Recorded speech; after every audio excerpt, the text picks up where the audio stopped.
Renungan Harian Rabu 9 September 2020, Pekan Biasa ke-23. Sabda bahagia dan peringatan Yesus harus ditaati. Bacaan pertama diambil dari surat pertama Rasul Paulus kepada jemaat Korintus, bab 7 ayat 25 sampai 31, dan bacaan Injil dari Injil Lukas bab 6 ayat 20 sampai 26. Saudara-saudariku terkasih, setelah seseorang diterima sebagai karyawan dalam sebuah perusahaan, ia diwajibkan untuk mentaati semua aturan yang berlaku dalam perusahaan dan berusaha untuk melaksanakan tugas sesuai visi misi dan arah dasar yang telah ditetapkan dalam perusahaan tersebut.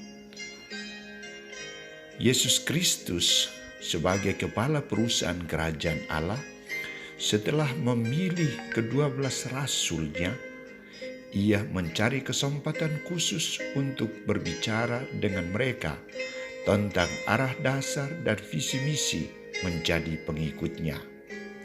Saudara-saudariku terkasih, Santo Lukas menyebut tema pembicaraan Yesus itu sebagai sabda bahagia dan peringatan. Pertanyaan: mengapa Yesus memberikan sabda bahagia dan peringatan kepada para muridnya sejak awal? Dan apa isi sabda bahagia dan peringatan itu? Bagaimana pengaruh sabda bahagia dan peringatan itu untuk kita sebagai muridnya? Pertama, alasan Yesus memberikan sabda bahagia dan peringatan kepada para muridnya tidak lain adalah sebuah ungkapan harapan, cita-cita dan tuntutan dari Yesus untuk para muridnya. Ia mengharapkan para muridnya memiliki cara hidupnya sendiri, bukan cara hidup seperti orang-orang duniawi. Kedua, isi sabda bahagia dan peringatan Yesus adalah: pertama, isi sabda bahagia. Berbahagialah orang yang hidup miskin di hadapan Allah. Berbahagialah orang yang lapar akan kebenaran dan keadilan. Berbahagialah orang yang menangis dalam memperjuangkan hidup dan imannya. Berbahagialah orang yang dibenci, dikucilkan, dicela karena nama Yesus. Sabda bahagia Yesus ini merupakan tuntutan yang harus diterima, dihayati dan dijalankan dalam hidup dan karya mereka. Mereka tidak perlu cemas dan takut, karena jaminan dari semuanya itu adalah memperoleh upah besar dalam kerajaan surga.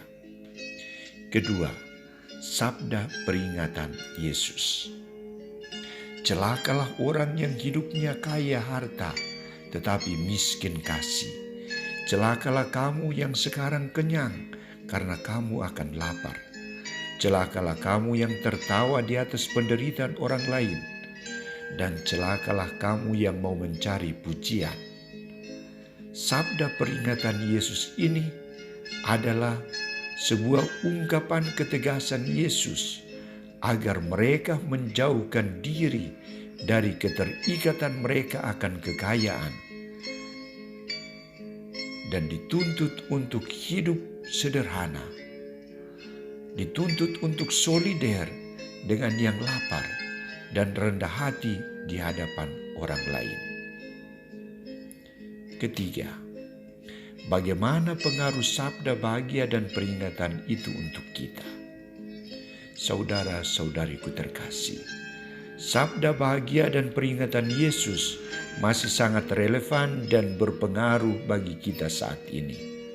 Yesus menuntut kita untuk miskin, lapar, dan haus karena mau memperjuangkan dan menegakkan keadilan dan kebenaran sabda Allah, serta hidup sesuai dengan cara hidup Yesus, yakni berani menangis dan menderita memikul salib hidup.